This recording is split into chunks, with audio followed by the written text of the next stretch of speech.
இனிமேல் தமிழகத்தில் எல்லோரும் ஒரு மக்களுக்கு விடியக்கூடிய அரசாக வர வேண்டும் என்று நமது ஊடக நண்பர் வாயிலாக நான் கேட்டுக்கொள்கிறேன். அகில இந்திய தலைவர் நிதின் நபீன் அவருடைய தேர்தலுக்கு பிறகு பாரத பிரதமர் நரேந்திர மோடி அவர்கள் சென்னையிலே வந்த பொதுக்கூட்டத்தில் நாங்கள் பொதுக்கூட்டம் என்று ஏற்பாடு செய்தோம். அது ஒரு மாநாடாகவே நடந்து முடிந்தது. மதிப்புக்குரிய அன்புமணி ராமதாஸ் அவர்கள், மதிப்புக்குரிய டிடிவி தினகரன் அவர்கள், மதிப்புக்குரிய திரு ஜான் பாண்டியன் அவர்கள்,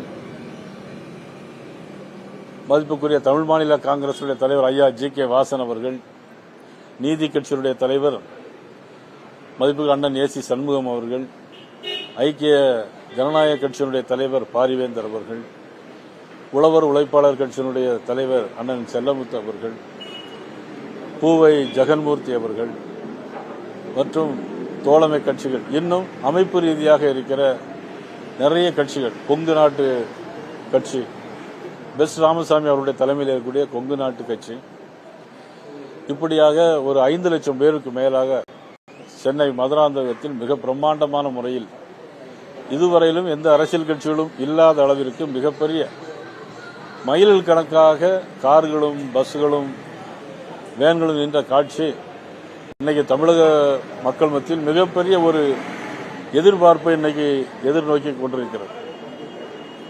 ஆக நிச்சயமாக உறுதியாக தமிழகத்தில் தேசிய ஜனநாயக கூட்டணியுடைய கட்சியினுடைய ஆட்சி அமைக்கும் என்று நாங்கள் சொல்றோம்.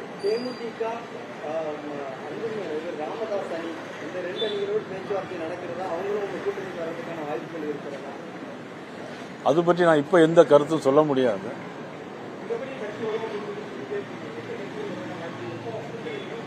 நான் ஏற்கனவே பலமுறை நான் திருநெல்வேலியில் நம்ம ஊடக நண்பர்களை பார்க்கும்போது சரி, சென்னையிலையும் பார்க்கும்போது சரி, எல்லாருமே ஒரு ஏளனமாவே ஒரு கேள்வி கேட்டுட்டே இருப்பீங்க. எப்படின்னா, கூட்டணி எல்லாம் பிரிஞ்சு பிரிஞ்சு போறாங்களே, உங்களை விட்டுட்டு போயிட்டே இருக்காங்களே, நீங்க எப்படி ஸ்ட்ராங்கான கூட்டணி அப்படின்னு சொல்லி கேட்டுட்டே இருந்தீங்க. அதற்கு பதில் உங்களுக்கு 23ஆம் தேதி கிடைச்சிருச்சு. இன்னும் நீங்க கேட்கிற இந்த கேள்விக்கு இன்னும் ஒரு வார காலத்துக்குள்ள உங்களுக்கு பதில் கிடைக்கும். இன்னும் ஒரு வார காலத்துக்குள் உங்களுக்கு எல்லாம் இன்னும் நிறைய செய்திகள் வந்து சார்.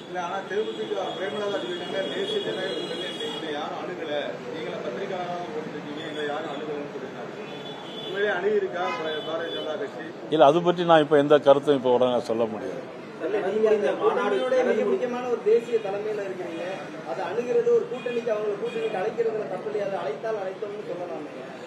அதாவது எல்லா விஷயத்தையும் இப்பவே நாங்க சொல்லிட்டோம்னா உங்களுக்கு அடுத்த செய்தி வேணும்ல, அதனால அடுத்த செய்தி உங்களுக்கு காத்துக்கிட்டு இருக்கு. நடந்து முடிந்த மாநாடு குறித்து முதலமைச்சர் சொல்லியிருக்காரு, அது ரெட்டை இன்ஜின் இல்ல, அது ஒரு டப்பா இன்ஜின் அப்படின்ற மாதிரி முதலமைச்சர் ரொம்ப காட்டமா ஒரு பதில் கொடுத்திருக்காரு.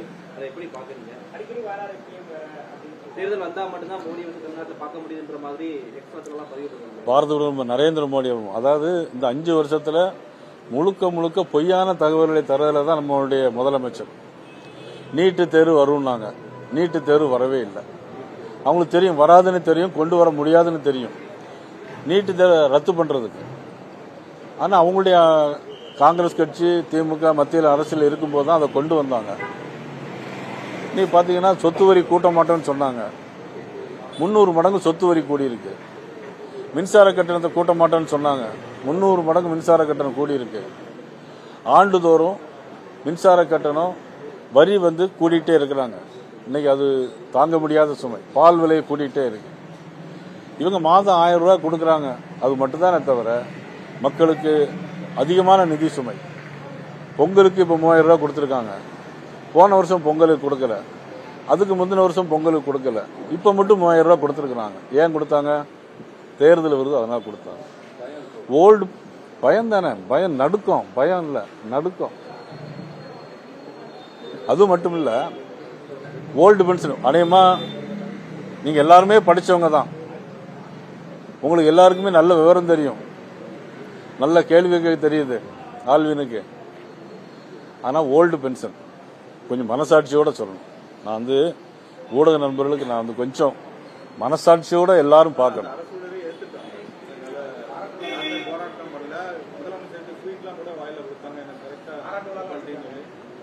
முதலமைச்சருக்கு ஸ்வீட் கொடுத்தாங்க.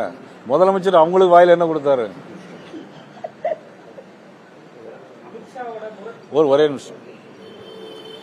தேர்தல் அறிக்கையில் ஓல்டு பென்ஷன் இல்ல, அந்த ஓல்டு பென்ஷன் ஸ்கீம், பழைய ஓய்வு திட்டத்தை நாங்கள் கொண்டு வருவோம்னு சொன்னாங்க. தயவுசெய்து மனசாட்சியோட கேட்கணும். இதுக்கு மட்டும் நீங்க பதில் சொல்லணும். பழைய ஓய்வூதிய திட்டம் தேர்தல் அறிக்கையில் சொன்னது இந்த 5 வருஷத்துல செஞ்சிருக்காங்களா? இந்த 5 வருஷத்துல செஞ்சிருக்காங்களா? யாராவது சொல்ல முடியுமா செஞ்சிருக்காங்கன்னு? இதுவரையும் செய்யல. ஆனா இப்ப பேச்சுவார்த்தையில என்ன சொல்லியிருக்காங்கன்னா, அடுத்த ஜூன் மாசம் தாரோன்னு சொல்லியிருக்காங்க. இல்ல, இப்ப இவங்களுக்கு ஆட்சியினுடைய ஆயுள் காலம் முடிஞ்சு போச்சா இல்லையா? இவங்க எப்படி ஜூன் மாசம் தர முடியும்? அப்போ திருநெல்வேலி அல்வாயை தானே கொடுத்திருக்காரு ஓல்டு பென்ஷனுக்கு. அவர் வாயில லட்டு வாங்கிட்டு எல்லாத்துக்கும் அல்வா கொடுத்திருக்காரு முதலமைச்சர். அமமுக டிடிவி தினகரன் இப்போ உங்க கூட்டணியில முக்கியமான ஆளா இடம்பெற்றிருக்காரு. ஆமா. இதே போல தமிழ்நாட்டில் கடுமையான விமர்சனங்களை முன்வச்சிட்டு இருக்கக்கூடிய பல அரசியல் கட்சிகள் வரதுக்கு வாய்ப்பு. அதாவது இதுல முன்னாள் முதலமைச்சர் மதிப்புக்குரிய கலைஞர் அவர்களை உதாரணமா நம்ம எடுத்துக்கலாம். அவங்க பேசும்போதெல்லாம் சொல்லுவாங்க, அரசியல் நிரந்தர நண்பர்களும் இல்லை, நிரந்தர பகைவர்களும் இல்லைன்னு சொல்லுவாங்க. ஒரே ஒரு உதாரணத்தை மட்டும் நான் சொல்றேன். மதுரையில் மதிப்புக்குரிய இந்திரா காந்தி அம்மையார் அன்னைக்கு வரும்போது கருப்பு கொடி போராட்டம்னு ஆரம்பிச்சாங்க. கருப்பு கொடி போராட்டம் ஆரம்பிச்சுட்டு கல்லை வச்சு அடிச்சாங்க. அந்த அம்மாவுக்கு தலையில இருந்து அடிபட்டு ரத்தம் வந்துச்சு. அப்ப கலைஞர் அவர்கள் சொன்னாங்க, அம்மையாருக்கு தலையில் அடிபட்டதால் வந்த ரத்தமா அப்படின்னு கேட்டு அடுத்த ஒரு வார்த்தையும் சொன்னாங்க. அதை நான் இப்போ பப்ளிக் மத்தியில் சொல்ல முடியாது. இதை விட ஒரு மோசமான விமர்சனம் தமிழ்நாட்டில் இருக்க முடியுமா? இதை விட ஒரு மோசமான விமர்சனம் இருக்க முடியும். ஆனா யார் வரக்கூடாது அதெல்லாம் சொன்னாங்க, அப்படி சொன்னாங்க. அதனால அரசியல்ல பேசுறது என்பது அது ஒரு என்னன்னா, யார் ஆட்சியில் இருக்கக்கூடாது அதற்காக சில எடுக்கப்பட்ட முடிவுகள்.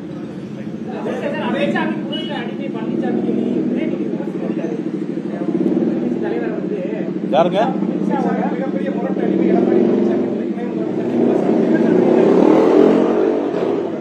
அதை எப்படி ஒரு அர்த்தம் இல்லாம சொல்ல முடியும்? உதாரணத்துக்கு அதிமுக பாராளுமன்றத்தில் கூட்டணி இல்லை. அப்ப அடிமையா இருந்தா அன்னை கூட்டணி சேர்த்திருப்பாங்களே. இவங்க தான் அடிமையா கூட்டணியை சேர்த்து வச்சுட்டே இருக்காங்க. காங்கிரஸ் கட்சி மற்ற கட்சிகளெல்லாம் அடிமையாக்கி வச்சுட்டு இவங்க தான் அப்படி அடிமையாக்கி வச்சிருக்காங்க. தவிர பாரதிய ஜனதா கட்சியை பொறுத்தவரை யாரையும் அடிமையாக்க வேண்டிய அவசியம் எங்களுக்கு கிடையாது. வடநாட்டு அரசியலை பத்தி பேசியிருக்காங்க.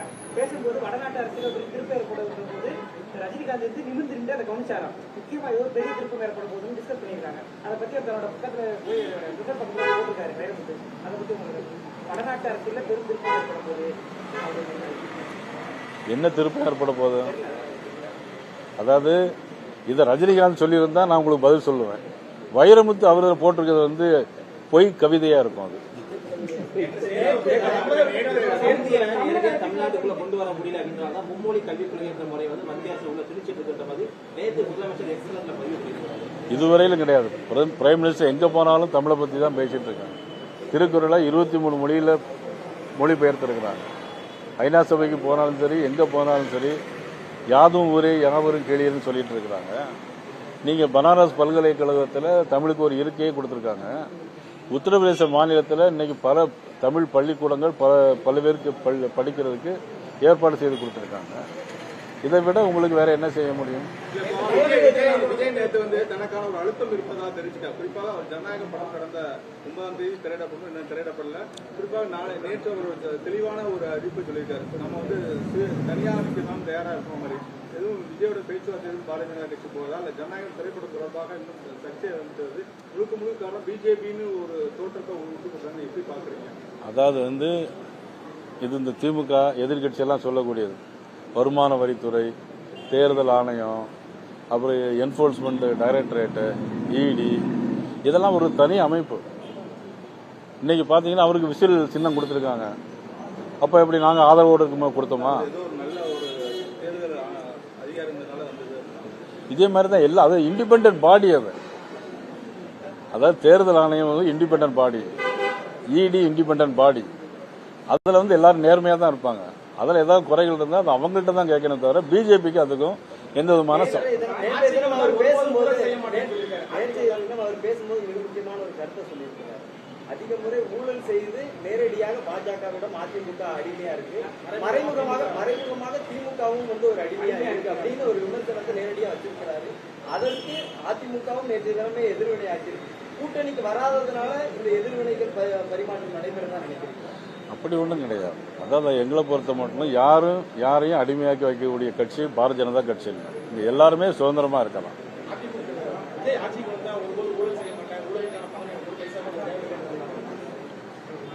அந்த கட்சி ஆரம்பிச்சிருக்காங்க.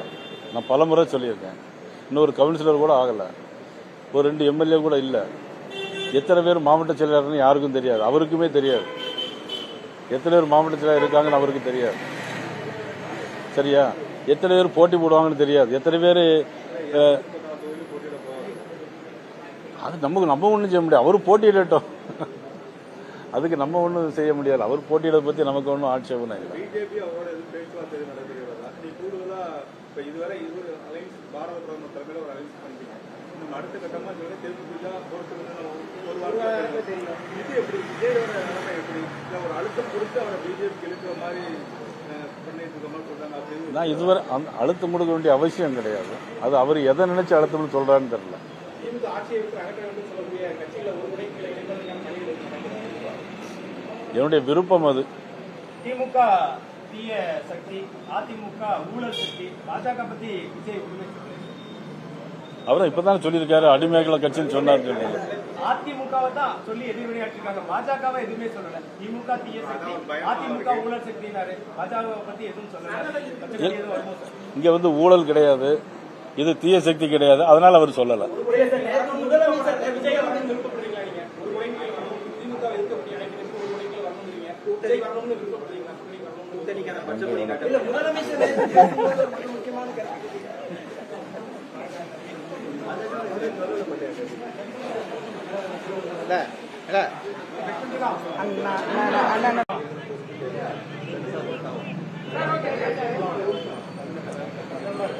பிரதமர் வருகைக்கு அப்புறம் பாஜக தமிழ்நாடு, பாஜக அகில இந்தியா, புதிய கட்சிகள் கூட்டணி, வரப்போற கட்சிகள் என்ன, விரிவான தகவல்களை மாநில தலைவர்கள் எதிர்பார்க்கிறோம். அனைவருக்கும் வணக்கம். அனைவருக்கும் எனது 77வது குடியரசு தின வாழ்த்துக்களை நான் தெரிவித்துக் கொள்கிறேன். இந்த குடியரசு தினத்தன்று இனிமேல் தமிழகத்தில் எல்லோரும் ஒரு மக்களுக்கு விடியக்கூடிய அரசாக வர வேண்டும் என்று நமது ஊடக நண்பர் வாயிலாக நான் கேட்டுக்கொள்கிறேன்.